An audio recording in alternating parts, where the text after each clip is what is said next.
Hello प्यारे बच्चों, मैं आशा करता हूँ कि आप लोग खुश होंगे और अच्छे से पढ़ाई कर रहे होंगे। तो यहाँ पर आप देखेंगे कक्षा 10 गणित अध्याय 3 दो चर वाले रैखिक समीकरण युग्म लघु उत्तरीय प्रश्न सेकंड टाइप का है, जो कि 4 नंबर का आता है। तो 4 नंबर वाले प्रश्न को हल करेंगे, जिसमें 7वां प्रश्न है। दो अंकों की एक संख्या के अंकों का योग 9 है। यदि संख्या के अंकों को परस्पर बदलने से प्राप्त दी गई संख्या से 27 अधिक हो जाती है तो संख्या ज्ञात कीजिए। तो इसमें हम संख्या का इकाई दहाई यक्स वाई मानते हैं। तो हल में लिखिएगा, माना संख्या माना इकाई इकाई अंक बराबर यक्स तथा दहाई अंक बराबर वाई तथा संख्या बराबर यक्स प्लस 10 वाई, क्योंकि जो दहाई पर होगा वह 10 गुना होगा, तो 10 वाई हो गया।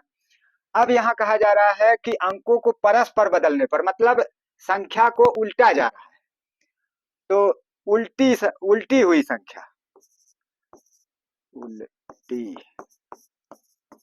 हुई संख्या उल्टी हुई संख्या, तो इकाई दहाई पर चला गया, दहाई इकाई पर आ गया। तो इसका मतलब यह 10 एक्स हो गया। जब एक्स दहाई पर चला गया तो 10 एक्स हो गया, और जब वाई इकाई पर चला गया तो सिर्फ वाई हुआ। तो उल्टी हुई संख्या जो है 10 एक्स प्लस वाई है। अब इसमें कहा जा रहा है कि दो अंकों की एक संख्या के अंकों का योग 9 है। इसका मतलब यक्स प्लस वाई बराबर 9 है। तो इस तरह से हमें समीकरण नंबर 1 प्राप्त हो गया। अब यहाँ पर जो संबंध दिया हुआ है उसके अनुसार देखिएगा। तो यहाँ कह रहा है कि यदि संख्या के अंकों को परस्पर बदलने से प्राप्त दी गई संख्या से 27 अधिक हो, मतलब यदि संख्या के अंकों को परस्पर बदलने से प्राप्त दी गई संख्या से 27 अधिक है, मतलब यह जो बाद में संख्या प्राप्त हो रही है उलटने पर, वह दी गई संख्या मतलब पहली वाली संख्या से 27 अधिक है। तो इसका मतलब पहली वाली संख्या को इस बाद वाली संख्या से घटाएंगे। तो अब यहां पर हम लिखते हैं 10x प्लस वाई बराबर 10x प्लस वाई और माइनस एक्स प्लस 10 वाई, तो यह जो है 27 के बराबर होता है। तो यहां कहा जा रहा है कि अंकों को परस्पर बदलने पर, मतलब उल्टने पर जो संख्या प्राप्त हो रही है, दी गई संख्या से 27 अधिक है। यह अधिक है दी गई संख्या से, मतलब पहले वाली से। तो पहले वाली संख्या इस संख्या में से घटाएंगे, तो इसलिए पहले उल्टी हुई संख्या में से पहले वाली संख्या को घटाते हैं। तो अब देखिएगा यहाँ 10x प्लस वाई और माइनस का इस कोष्ठ के अंदर गुणा कर देते हैं, तो यह हो जाएगा माइनस एक्स और माइनस प्लस का गुणा माइनस, तो माइनस 10 वाई हो गया बराबर 27 के। अब इसके बाद हम क्या करते हैं कि यह जो है 10x में से x घटा देते हैं, मतलब x अर्थात एक एक्स घटाएंगे तो यह 9x हो गया। अब y को जो है माइनस 10 वाई में से, तो y मतलब एक वाई घटाएंगे माइनस 10 वाई में से, तो ऋणात्मक में से घटाएंगे तो माइनस 9 वाई होगा, ऋणात्मक बचेगा और बराबर हो गया 27 के। अब दोनों पक्षों में हम 9 से भाग दे देते हैं, या 9 यहाँ कॉमन कर लीजिए, तो इसमें x और इसमें माइनस वाई बचेगा बराबर जो है 27 के। तो 27 का हम गुणनखंड कर देते हैं, 3 गुणे 9, 9 त्रिक 27। तो दोनों पक्षों में अगर समान चीजों का गुणा हो रहा हो या भाग हो रहा हो तो कट जाता है, तो इसका मतलब यह 9 का गुणन हो रहा है, 9 कट जाएगा, तो यह x माइनस वाई बराबर 3 के हो गया। तो यह समीकरण नंबर 2 प्राप्त हो गया। तो अब हम क्या करते हैं, समीकरण 1 में समीकरण 2 को जोड़ेंगे।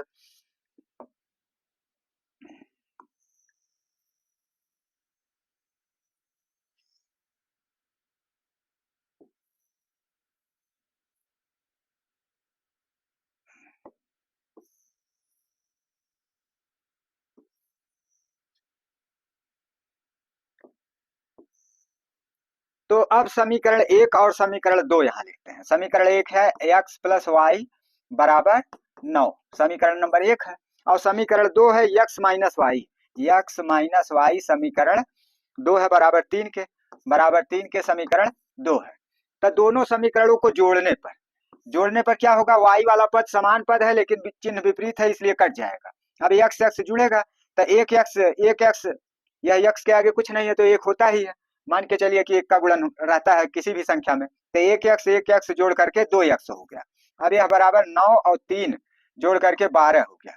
इधर 2 यक्स है, 2 का गुणा हो रहा उधर जाएगा, 2 का भाग हो जाएगा, तो 12/2। तो यक्स बराबर हो गया 2 छक 12, 6 हो गया। अब यक्स का मान 6 हम लिखते हैं समीकरण 1 में, तो समीकरण 1 यहाँ पर लिखिए यक्स प्लस वाई बराबर 9, यह समीकरण 1 है। अब समीकरण 1 में यक्स बराबर 6 लिखते हैं, यक्स के जगह पर 6 लिखेंगे प्लस वाई बराबर 9। अब वाई बराबर, तो इधर 9 है, इधर प्लस में जो है 6 है उधर ले जाएंगे -6 हो जाएगा। तो अब वाई बराबर हो गया 9 में से 6 घटाएंगे तो 3 आएगा, तो इसका मतलब वाई का मान 3 हो गया। तो अब हम जो है संख्या ज्ञात करते हैं। संख्या क्या है, मेन संख्या यक्स प्लस 10 वाई, तो यहाँ लिखेंगे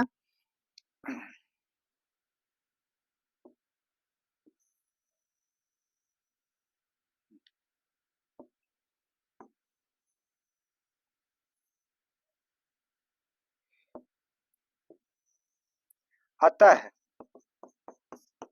संख्या बराबर x plus 10 y, x plus 10 Y.